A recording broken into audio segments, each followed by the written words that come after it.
like this, man.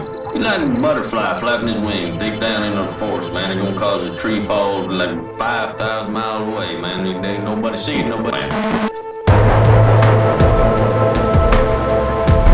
Man, see, like, you don't even know, man. It's like you're born into this world, man. And you got like that, man. The dust and wind, man. Or like the dang old candle, man. It don't matter, man. It's like all the time.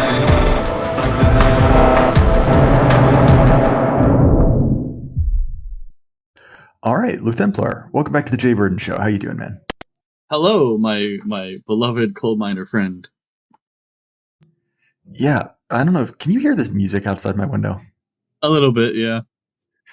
Just for some color commentary, I live next to a popular bar, and it appears that some young scholars are out in the parking lot, which is just great. But anyway, we'll carry on, right? So how have you been, man? It's been a long time since you've been on the show.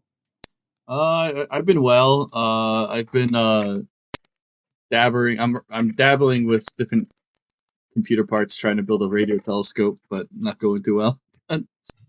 You've moved on from your previous goal of biodiesel? Oh no, that's still on the schedule. I just don't have the money right now to do crazy experiments. I'm saving up because I've been blowing too much money on food prices, basically. Yeah, in New York fair City, enough. take a guess what my monthly food budget is right now in New York City. $600? Go up. $800? Double that. Jeez, man, no wonder you don't have any money. Yeah, it's getting bad. New York is getting bad. Really bad. Well, that's actually something that you and I were talking about before this started, right? Is that the fact that there were basically really no counter or protests at all around the Trump event in Madison Square Gardens. And I mean, even if that doesn't mean, Donald Trump will win every vote in New York City, at the very least, it seems like New Yorkers are not particularly happy with how things are going. Yeah, it's getting pretty bad. I mean, you go on the MTA here is basically a minority hiring scheme, and you'd be surprised how many minorities are just openly talking about voting for Trump now. Pretty much the only people who aren't voting for Trump seems to be like your basic New York Times reader, and that's about it. And I don't know. It seems interesting. I'll be really interested to see the popular vote in New York after the election. Yeah, I mean, I think I will too. As someone who very, very early, like well before Joe Biden dropped out, said that I thought Trump was going to win, and people made fun of me for that. They said I was completely wrong. I'm looking forward to the immense feeling of justification or eating crow. Either way, and honestly, I think your point about effectively only the New York Times people are really motivated. It's pretty much what I've seen too. I think that there's a large unmotivated population of Democrat voters, right? This is always the case. There's some people who, even if they don't like the candidate, they always vote blue, right? You've probably met any number of these people. So that's always going to be there. But the enthusiasm is gone. No one, and I mean really no one, likes this lady very much. And this is not why I brought you on. But one of the things I always think about is that it's very, very difficult to run as the successor to a president, right? To run as a VP in the best of times, right? Like, George Bush was able to do that, but only because Reagan, had one of the best economies in U.S. history, right? Everyone was doing well. And even then, he didn't stick around. But if you have an economy where, relatively normal people are spending, admittedly in New York, which is hyper expensive, $1,600 a month on groceries, which, I mean, I assume before COVID, you were probably spending more than the average American, but still a massive percentage increase, right? That's an especially tough set of cards to play. Yeah, I mean, again, like if you're not upper middle class or better, you're kind of not starving, but like you're taking the L every month, and that adds up.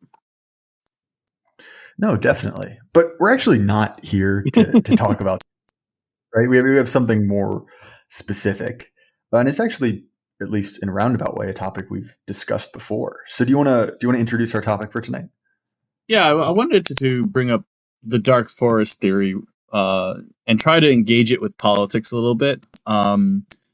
So the dark forest is a theory from the 1980s when people, between the 60s and 80s, Sagan and others were trying to work out, you see the universe, it looks pretty consistent, but we don't see any civilizations. So Earth sticks out like a sore thumb in the cosmos. We give off biosignatures up the wazoo, and we don't really see anything like our biosignatures out there. This can be done by spectronomy, which is an idea where, like, if light hits something, it takes information from the thing it hit. So like if you're looking at a plant, you see green because the photons bouncing off of it have absorbed some light and transferred some information, so that the light hit chlorophyll. You don't even have to do any scientific analysis. You can just look at the wavelength of light and you see chlorophyll in the wavelength. The specific molecule for chlorophyll will give off a specific wavelength of photons. And you could do that with anything. And obviously space is pretty empty. So in the last 20 years, we've gotten pretty good at looking at the atmospheres of other planets and other solar systems. And pretty consistently, there's no life. There are occasionally things that look like it might be life, but almost always we seem to have like an answer for something that's dead. So the question comes up, why does the universe look dead if we're such a hugely successful planet in terms of life? There's no middle ground. There's no gradient. It's just a dead universe and us. So some people thought, like, well, maybe our life is rare. Maybe life is hard to come by. Maybe we're the first of life and it just takes billions of years to get life. But some authors whose name escaped me, they projected, well, there if you think about it, organisms tend to not want to be around other things unless they're in like a symbiotic relationship with them. Like, other than the symbiotic and parasitic relationships, on average, the desire is to stay away because it's a threat. Nature tends to make a very strong, I guess you could say, segregation between prey and predator, and even competing prey and competing predator. Different prey animals will fight each other. Different predator animals will fight each other. Different prey animals will avoid each other and try to like mark out. You've probably seen that famous diagram of wolves that keep to their own territory and don't mix, right? Right, like it often has, the caption like "borders are natural" or something like that, right? It's a GPS map over time of different wolf populations, right? Yeah, so nature appears to have this desire to isolate from any kind of competition, and if contact happens, it's usually violent, or no, it's usually violent. There are like I said, there are occasionally parasitic relationships and symbiotic relationships, but on average, most of life is fiercely competitive, fiercely territorial, fiercely angry at each other. And so the question was raised: well, why wouldn't the universe be like that? Why wouldn't it continue? Because we already see that with nation states and even cities competing with each other, tribes competing with each other, nations competing with each other. That fierceness and competitive nature doesn't go away when you become civilized or intelligent. It stays and perhaps gets even more violent.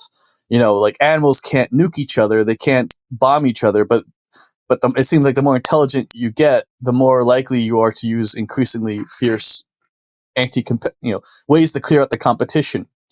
And if anything becomes an apex predator or an apex like thing of any kind, it tends to have this kind of like very, very territorial, godlike actions in its environment. Like the lion can openly walk anywhere it wants and stamp out anything for fun, and everything else just has to like stay out of its way or accept its fate. So if you project that idea into space, whoever gets there first will likely have a very strong natural selection bias to want to do something like that, to want to suppress anything else that could compete with it, and potentially even suppress it before it can become competitive. So this became the workings in the 80s of like the it didn't have the name dark forest theory. There are other ideas that happen, like berserker theory, where like a sufficiently advanced civilization might send out robots to like kind of clear out the competition as it expands out the universe. And over time, Cixin Liu, with his three-body trilogy, kind of like materialized the theory in a narrative setting, in a sci-fi setting that we've discussed before, if anyone wants to see those videos. And his idea of the dark forest theory was that, well, life will tend to snuff out any other life it finds to prevent competition. Like if you're sufficiently advanced and intelligent, you know anything could eventually become competitive. And the basis that he had of this tended to come from the light speed barrier, where because of the speed of light is what it is, it takes centuries to get anywhere in terms of communication. Like if you wanted to send a message to Alpha Centauri, you could only send one message every 4 years, and you'd receive a message 4 years later on the opposite side. So any message, any conversation has a 8-year gap between sentences, and that is a long time for doubt and suspicion to grow. Like if you have to wait for 8 years hoping that the other side is friendly and not violent, you're probably going to be inclined to take precautions. And if those precautions are particularly extreme, you might be inclined to not wait for an answer. You might be inclined to not send a message. Rather, the second you find out this other life, you might be inclined to send a bomb instead of a message, because if there's one thing that's for sure, dead men can't kill you. So that's that's the safest route. Now, that idea is rather extreme, and it likely wouldn't happen on like the first contact. But the general idea in his story is that projected across billions of years, life would tend to favor, just by natural selection, whoever shot first. Because if you have two civilizations and one is peaceful and one is violent, the one that sends the bomb will defeat the one that sends the message over that 8-year gap. And this is just for like our near star. If you're talking about centuries, then you're talking about like enough time for governments to rise and fall and ideologies to come and go. So not only are you dealing with one civilization, you're dealing with every potential civilization that could arise on that planet in that time span. Once you get to something like, if you detected life 500 years away, in that 500-year span, you're likely going to have at least one dictator that decides, I'd rather nuke them than say hello. And that comes, given enough time, the only survivors are going to be the ones who shoot first. So it's like the natural selection bias is shoot first. Therefore, there's no one in the universe, because the only ones left are the ones that shot first, and they know well enough not to reveal their position. Right. So effectively, the selection pressure of having a long distance between two civilizations, right, to communicate, which will allow time or allow pressure to build, right, and then presumably a civilization advanced enough to find anyone else also has advanced weaponry, and effectively those pressures will lead to the sort of trigger happy civilizations to be more successful, and you game that out over millions and millions of years, and at the end you basically only have killers, right? Is that the idea?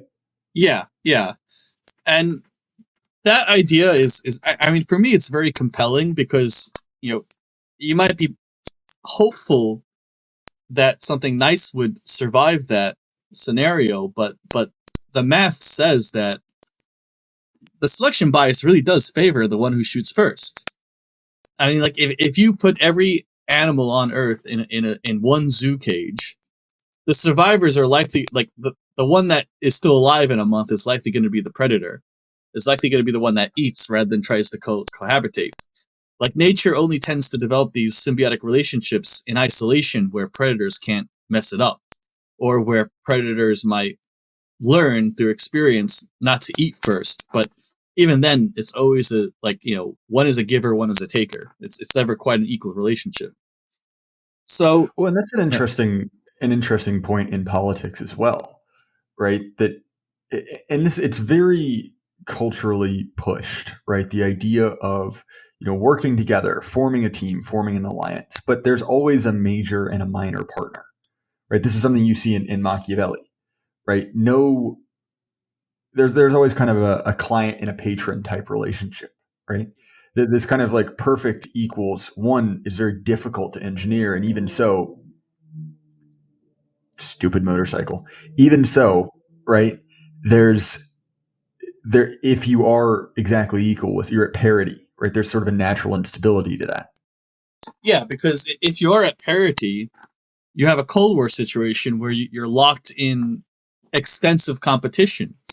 And, at a biological scale, this leads to very sophisticated biological organs and showy kind of like adaptations. But in a civilization scale, this leads to the threat of nuclear war eventually. In our brief human civilization, if you go by the scientific definition, has been around for about 10,000 years, and those hyper competitive moments always end with someone coming up at the top. Whether it be like thousands of years ago with Egypt versus the Haitian Empire, the Egyptians won, or Egypt versus who? Haiti, not the Caribbean Haiti. Okay, I was about to say you were about to drop some like truly Nation of Islam worthy history on me there. No, Haiti in the Bronze Age was a civilization in Anatolia. Haiti in the Caribbean just takes the name, but like that Haiti probably. It's probably why Egypt didn't like them. No, sorry, this is so stupid, but this is a way better idea for how that war got started. It was all over eating cats. The Haitians were eating cats, and the Egyptians were like, "No, why would you eat them? You can mummify them." But sorry, please go back to making a real point. No worries. No, so like even back in at the dawn of civilization, you have one guy won, the other guy lost when you had parity, and in the Cold War you had us who won and the Soviet Union lost. Parity is just delay. So it never stays stable. That relationship is never stable because the urge and need to be on the top is innate in every nation, just as it's innate in every species. So while the dark forest theory in terms of science fiction is interesting, I kind of wanted to like look at it from maybe applying the lessons of it to politics. The reason being is that, it looks kind of like the progressives are about to take a massive L. The Democrats are going to be stuck in 4 years of cleaning up shop and, reevaluating who they are. And that means in those 4 years, the main competition will probably be between people like us, whatever this is, and the old school conservatives. And that fight, it's not currently at parity by any means, right? Like we're just like essentially people like us just shitpost our way into the White House, and the old dog conservatives hold all the money and power, and so that non-parity relationship is going to, from a dark forest perspective, it's inviting an attack. It's clearly inviting an attack. Well, I think you've already seen the sort of opening salvos of that, right? We've seen the rise of this term, the woke right, popularized by people like Lindsay, and obviously he's sort of melting down, right, saying all kinds of crazy things about theosophist cults, but nonetheless, I think that's probably a leading indicator of a trend, right? That there's going to be to crib language from Joe Biden, a war for the soul of MAGA, right? And obviously there's already been an attempt to co-opt that. To MAGA is gayer than it ever has been. But I think that I mean that literally, right? Tony, the comedian Tony Hinchcliffe, right, who got into a bunch of trouble at Madison Square Garden for saying that Puerto Rico was a trash island. It's a gay comedian, right? He's out and proud. All of the crazy stuff we saw at the RNC, and if you look at from a threat perspective, who we are of the greatest threat to, it's the conservatives. I have on my copy, or on my desk rather, a copy of a book by an austere German scholar of the 20th century, famous for his facial hair and paintings. And, one of the things that he talks about in that, primarily in kind of like the last section after we're through the red pill journey, right, is sort of like a manual for the revolutionary right. And, one of the things he says, which take it for what it's worth, right, completely disavow, of course, is Absolutely that disavow. It offends 1% of them. yes. But one of the things he says is that the biggest competition, right, the person who hates the radical right most is effectively the national conservatives, right, the kind of center right. And from his perspective, right, the trade unionist, which would be the kind of like Whitney Webb style socialist or Jimmy Dore, someone like that, is more of our friend than some of these national conservative types. And look, like, I think that the right has done very poorly accepting cast-offs from the left wing. But I think that, as we've seen with, how things have transpired with, my favorite Middle Eastern democracy, right, how that issue has bifurcated. I think we're going to see a massive reordering of voting blocks and priorities, because let's not forget, Donald Trump is a very old man. And on the other hand, I think the Democratic base will need to be reorganized. And as that reorganization happens, I think we should be expected to be, one of the targets, not from the left, but from, I guess, from our left, relatively speaking, but not from the liberals, but from the conservatives. Yeah, and I don't think we should play dumb about this, because if Trump wins, and it looks likely, the left wing will be defanged. They won't really have much power outside of media that they already have, and like emotional power. They'll have a lot of money, and maybe you might see some riots, but overall they're going to be defanged, and of course in civil war between the progressives and the old Democrat financial elite. So the right winger is probably trained to be bracing for an attack from the front from them, and lapsing in judgment for a knife in the back, which seems almost certain. So I guess at this point, I wanted to lay down what are the axioms of the dark forest theory itself, and how can that be translated to politics? And this is a very simple axiom, especially from the dark forest. It's survival is the primary need of every civilization. That's a fundamental desire in every civilization, the desire to survive. And that can be easily applied to politics. Any given political faction, except perhaps, certain neocons who are rather suicidal, a rational political faction seeks its own survival. It doesn't want to go extinct, obviously, unless it's deeply subverted or captured. It desires to grow. It's a kind of organism of sorts. Now, the second axiom is civilizations continue to grow and expand, but the amount of matter in the universe remains the same. And that's pretty straightforward also. Like any organism in any environment competes for resources. Now, in the political world, what you're competing for is, the hearts and minds of the people, so to speak. But really it's political capital, the ability to do things regardless of what people think. Yes, you're competing for votes, obviously, but votes are mostly determined by, who someone trusts the opinion of. People tend to view democracy as like a blank slate where every vote has, what one person, one vote.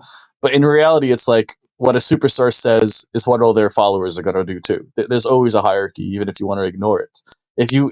Some votes are more important than others. Some votes are obviously more valuable than others. If you can capture RFK on your side, you get all of his votes because they'll usually be pretty faithful.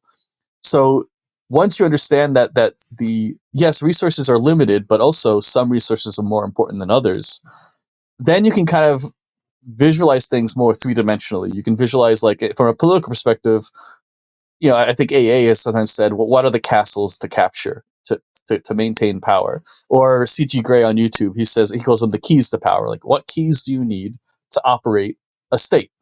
And that's going to be different for every state, but you can kind of apply these axioms for the dark forest in terms of, like, well, the keys or the assets of power are limited. There's a fixed number. Sometimes some come and go, but there's a fixed number. And time spent worrying about what Joe Schmo wants, while important, is time wasted figuring out how to capture these castles.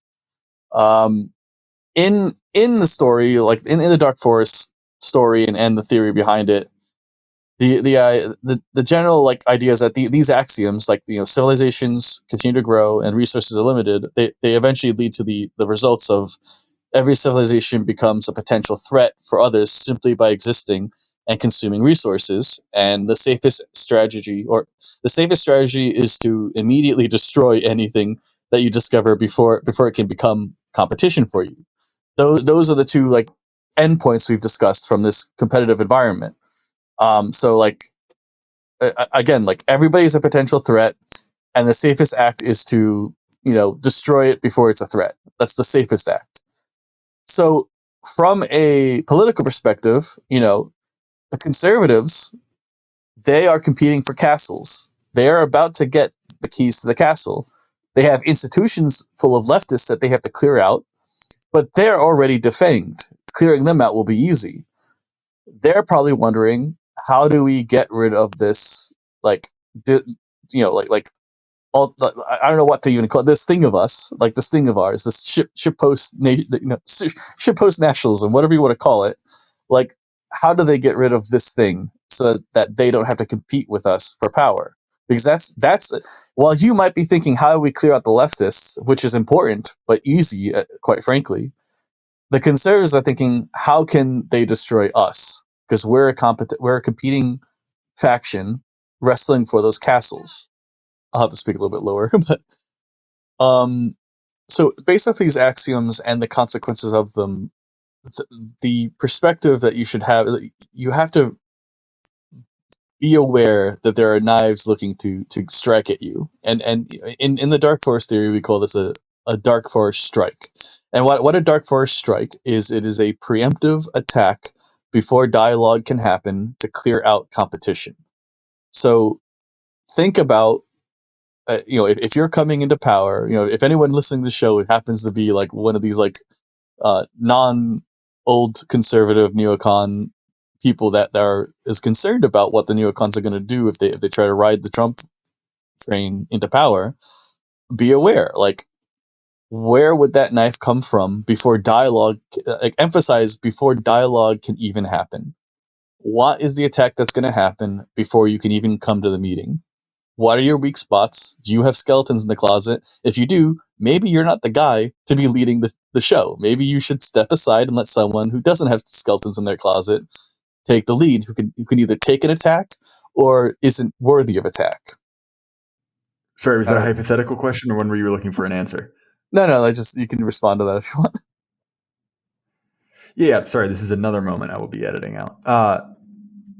So, I think that there are several important angles to look at this from, right? I think first and foremost, right, obviously we're talking about these decisions as if everyone is a perfectly rational actor, right? You mentioned that, very few political forces drive themselves to suicide. Now that's true, right? But what we've seen with the Conservative Party in the UK, with perhaps the Democrats in America, that remains to be seen, or certainly the Republican Party pre-MAGA, is that that's not always the case, right? And there's this tendency to sort of lose track of the ultimate sort of like aim in exchange for the kind of like short to medium term gain, right? So for instance, right, the stated purpose of the Republican Party is to, run the country in a vaguely right-wing direction, right? That's what they're supposed to do.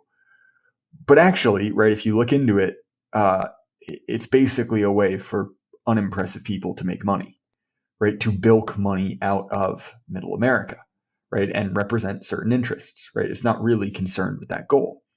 And so that doesn't mean that they will deliberately run towards suicide, right? But there's a natural short-sightedness that can come about.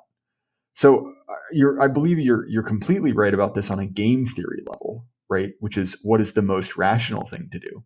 But I think that what we've seen in the past 4, let alone 8 years, is that the regime is irrational, right? So one of my favorite examples, and I stole this from Catgirl Kulak, right, is he described Trump as a peanut butter sandwich, right?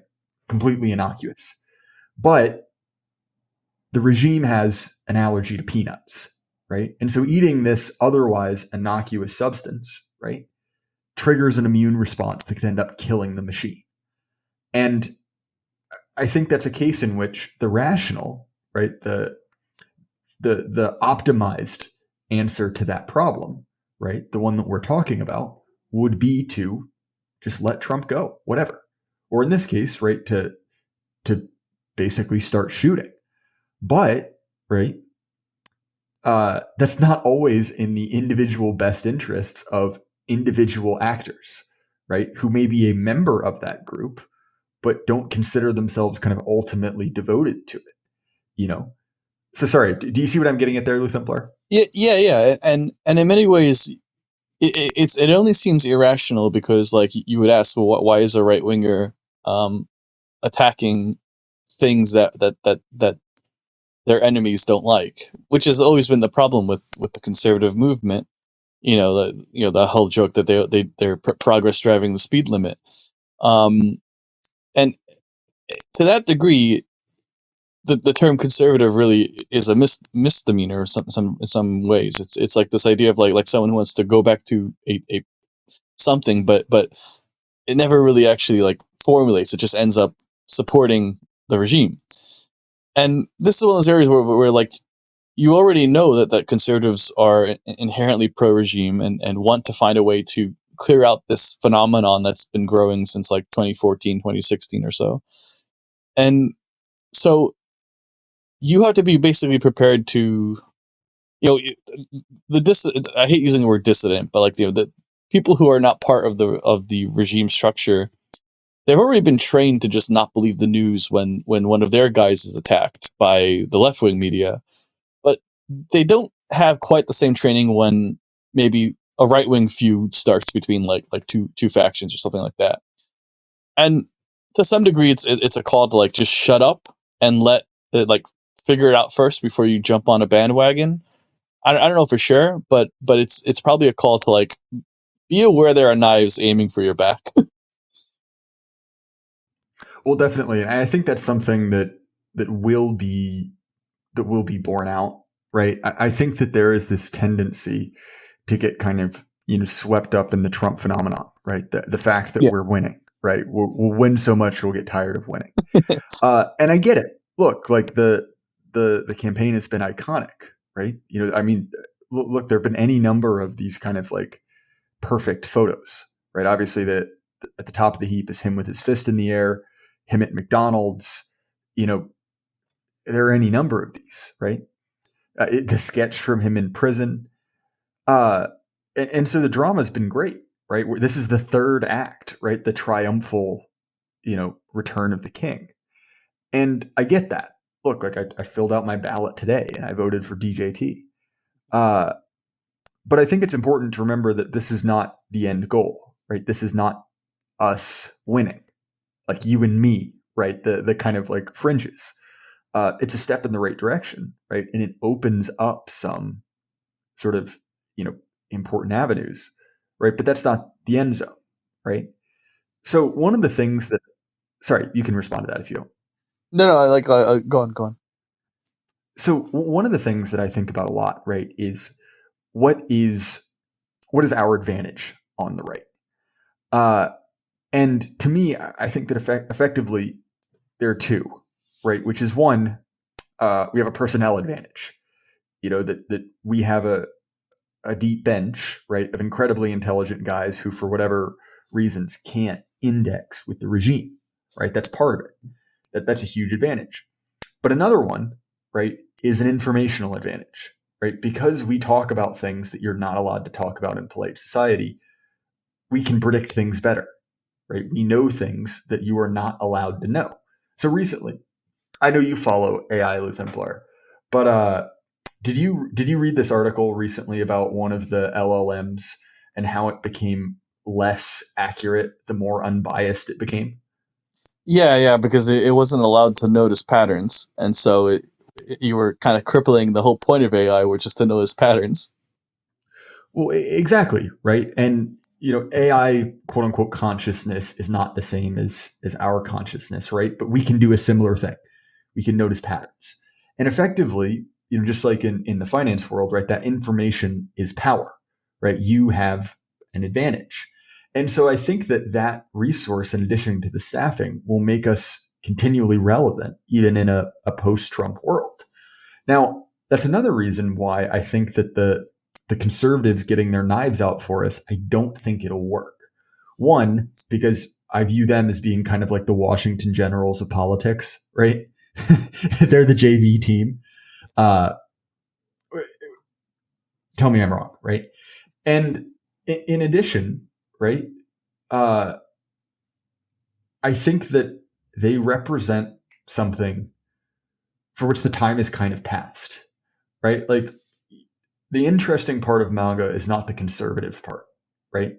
It's the fact that it's an older, more truer form of politics, right? Where it's like, this is a guy, and this guy, I feel like I have a personal relationship with. I have loyalty to him, not to an institution, not necessarily, the kind of like boilerplate Republican stuff. And I'm unsure if that force will carry on without him. Sorry, Luthemplaer, I've gotten massively off track, but is there anything you want to comment on there? No, you're very true, and well, in many ways, if you reduce this down to signals, right? When you win as a quote unquote dissident, probably just what word do you want to use rather than dissident? Because I don't like using the word dissident when you're about to win. Yeah, historically non-privileged. Yeah, so when you're historically non-privileged and you are about to win with people that hate you, the most important discipline, I think, is to hide your signal. Don't make yourself a target for people that you won with. You've already learned not to make yourself a target for people who are openly at war with you and hate you publicly. But I don't think we've learned how to hide our signal in amongst people that we are walking with carefully, right? Like people that we are walking with who, you might notice they start to walk a little slower, getting ready to stab in the back. And this comes again, if you reduce things to signal and noise, like what's the noise and what's the signal, you need to be really careful with, you're still living under a regime that doesn't like you. It's filled with people that don't like you. Now they're just, red instead of blue. And the key to this is concealment. So like, don't openly start saying things that will get you in trouble, with conservatives as much as with progressives, because it's the same rules will apply with this unequal symbiotic relationship. In this symbiotic relationship, we have the information speed and we have we're starting to get the organization, but we do not yet have the capital and contacts. Like we don't yet have the ability to shoot first, if you will. We're still just putting out signals to see who thinks like us. Even when you win, you have to be really careful not to draw in what is known as a dark forest strike. Because if you're an intern for, let's say, like, some 70-year-old neocon, and you're both voting for Trump because you both see it as a way to power, if Trump wins, it is not permission to start, openly talking about, Schmidt and other people to that person. It's not permission to start, being based in public around conservatives, because they will strike at you as a competing signal, as someone that they know that you are future competition. And even though they're at death's door, they know you are competition and you have to be put they cannot permit competition. Yeah, no, I think that that's accurate. And I think one of the reason that you see so many kind of legacy conservative figures, like Lindsay is the best example, striking out at us is there's certainly a political aspect to it. But I think another one is purely financial, right? That, their whole game, much like the Republican Party in general, basically counts on treating a certain segment of society as an economic battery, right? Like, how many ways can I tell you XYZ current event is woke and connected to communism and, German historian or German political philosophers from the 60s, right? It's like, that's a grift is what we would call it on the internet. And, if you've got someone else, right, who Aron, right, at the Blaze, who can provide you more, right, can use his kind of information advantage to equip someone better, right? That's a better product. And if you're Lindsay, it's like, well, I don't want to have to deal with that, right? I don't want to have to fight someone with an information advantage. So that first strike, right, that idea to basically eliminate competition before it even, grows to parity. I mean, it's a logical conclusion. Yeah. I actually wrote down a few like conversions of the dark forest theory to politics. If you want me to go down them really quick. Yeah, of course. So like I wrote them down as it almost sound like it's the same rules as with dealing with progressives that and have power over you, but there's some uniqueness to it. But basically, I wrote down maintain ambiguity about core decisions with your friends and the structure of that friend group while having visible figureheads. Like visible people that are on your side but not publicly. And we all know these kind of folks that we can identify who we know they're on our side, but they haven't publicly expressed it yet. So they're kind of like within the neocon structure, but they're not neocons at all. These are usually our intern friends. Information and operation. Sorry, miswrote this. So you should always have multiple nodes and no single point of critical knowledge. Like in many ways, our little like. And this is true for any like quote unquote dissident group, but like, you don't keep all your jokes in one GC, right? You tend to like have a few GCs with different niche interests. It's decentralized, and there's going to be a temptation to centralize all of the winners into one pot and to have a big like celebration or something. But that's probably just making yourself a target. Like if anybody finds out about that central area of where all your friends are gathering to do something, it may be an easy way to like destroy you. This goes with finances basically. Like don't keep all your finances in one pot basically. Signal capabilities and resolve without revealing true strength or weaknesses, and that basically comes down to memes, right? Like don't get lazy with making fun of people that are your enemies. Like if Trump wins, it's not time to get lazy on making fun of Lindsey Graham or the other Lindsey. I forgot his name. Like it's not time to get lazy about that. Like there's gonna be a temptation once you win to just like haha and dismiss all of their panicking. Not that we don't do that with who's the other Lindsey? What's his last name again? James Lindsay? Yeah, James Lindsay. Sorry. James Lindsay, like we have a temptation now to just kind of like laugh it off. Like, haha, St. Michael's coming to like haunt you or something. But there are people that actually that's the entire worldview of people that like hundreds of thousands of people agree with James Lindsay and now suddenly believe in this magic St. Michael cult that's coming to destroy them. It's like kind of cute-hearted stuff for libertarians, but they will use that against you if you haha it away, basically. Use public statements that can be interpreted multiple ways by different audiences. I would say Trump is a master at this, where like he'll say nice things to one group and then at the next group he'll say something else that's totally the opposite, just to like kind of like keep it confusing a little bit. Create nested circles of trust with different levels of stretch knowledge, which is kind of like what we already do. Build in plausible deniability with decentralized structure and compartmentalize sensitive like ideas with a need to know basis. This is like this much is like AI generated. I was using an AI to kind of like summarize these things, so I may not necessarily agree with this, but essentially what I'm saying is like when you win, don't get lazy and think that now you don't have to like worry about some like journalist coming to like dox you or something. Like these people like James Lindsay will dox you and destroy you and attack you and try to destroy your livelihood when they're in power with you. That they're still enemies amongst you when you're in power.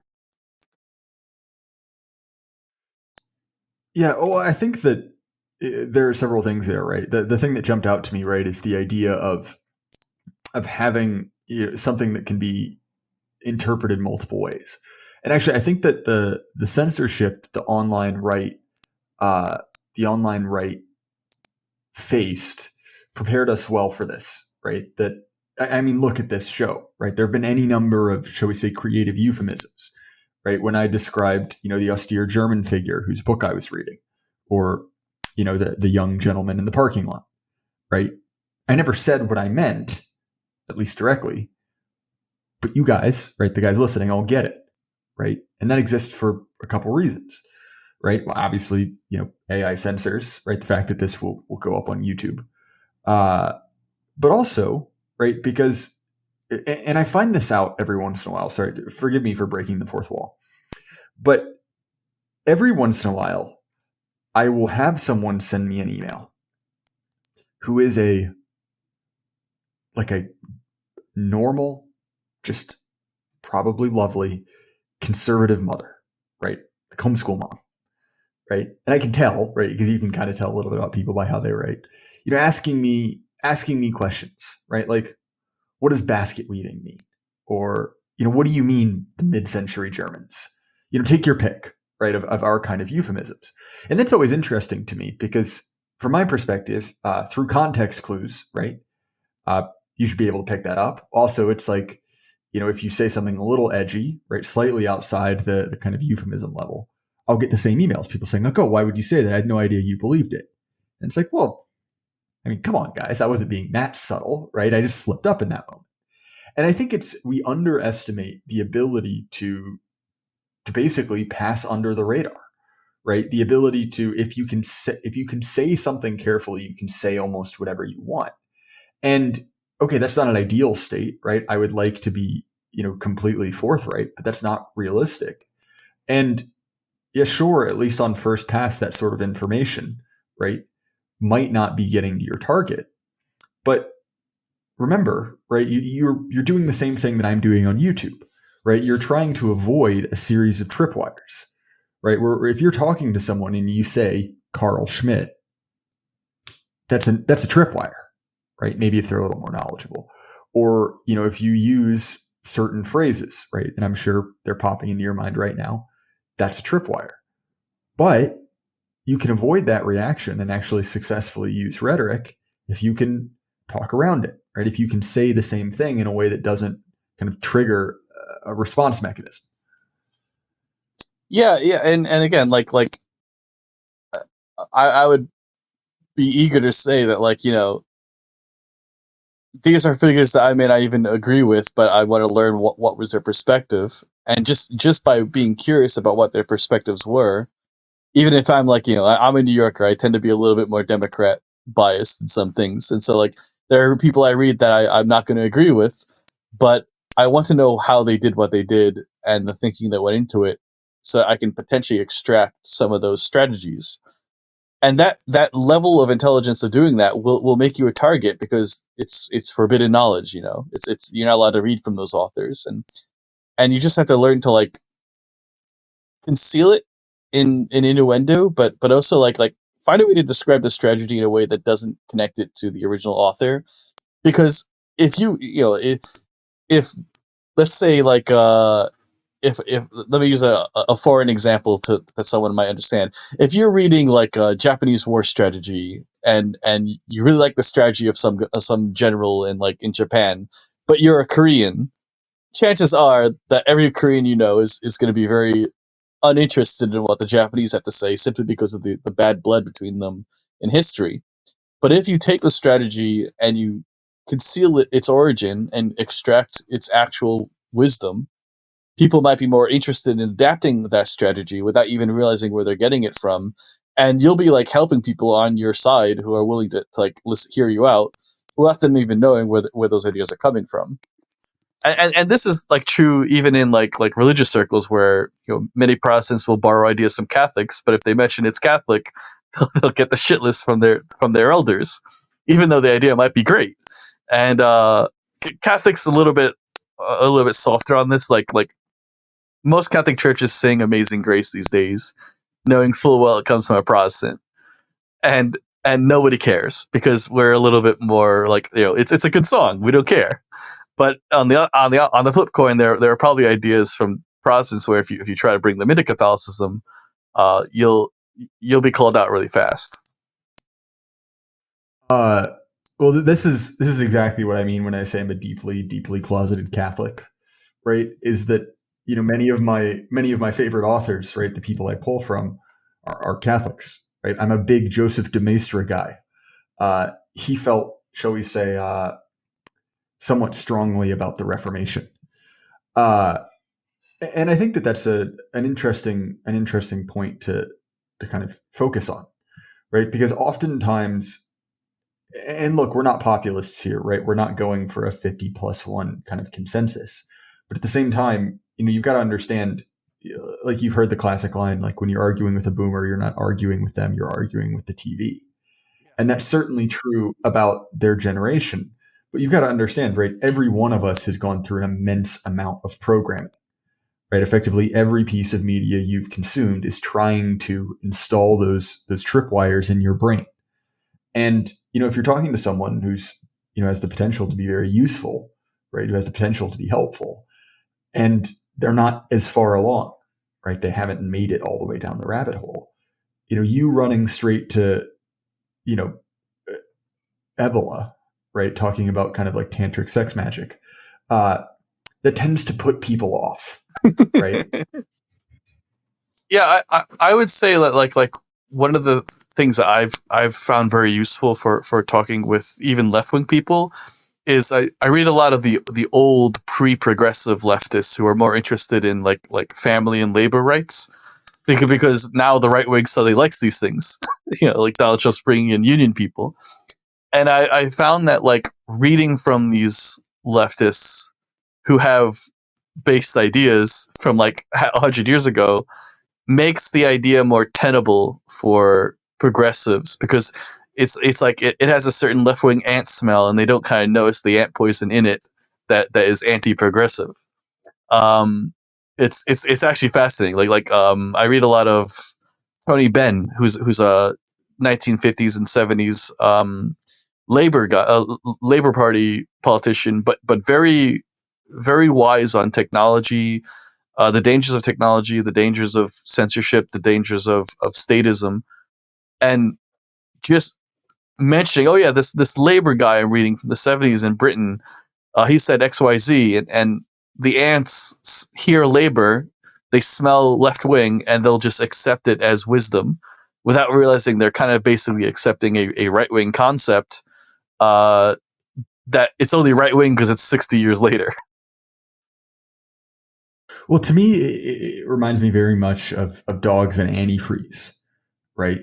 Where antifreeze is poison, right? It'll kill you, but it's sweet, right? I mean, allegedly, I've never tried it. And so, dogs and small children will drink it, right? And not just a little bit, like as much as they can get, with obviously disastrous results. And, it's an interesting thought that, but we're fast coming up on time, man. This was a really fun discussion. If people want to find more of you and your work, what's a good way for them to do that? I still have the Substack, Luthemplaer at substack.com, luthemplaer.substack.com or something like that. You can put it in the channel description, video description. And of course my Twitter by the same username, which, I'm trying to focus more on art nowadays, but sometimes I still shitpost. Many such cases. Well, again, man, thank you so much for coming out. This was a fun time. As far as my stuff, you can find the Jay Burden Show on Apple, Spotify, YouTube. anywhere you listen to podcasts. If you want to support us, the best way to do so is Axios Remote Fitness and Coaching. JD is very, very good at what he does. As I posted before, the last round, which I believe was 5 weeks. I think I misquoted that earlier, but I managed to put about 20 pounds on my bench, which is pretty decent. So JD is good at what he does. He's one of us, so support him. And everyone at home, keep your head up. The light can't last forever. Good night.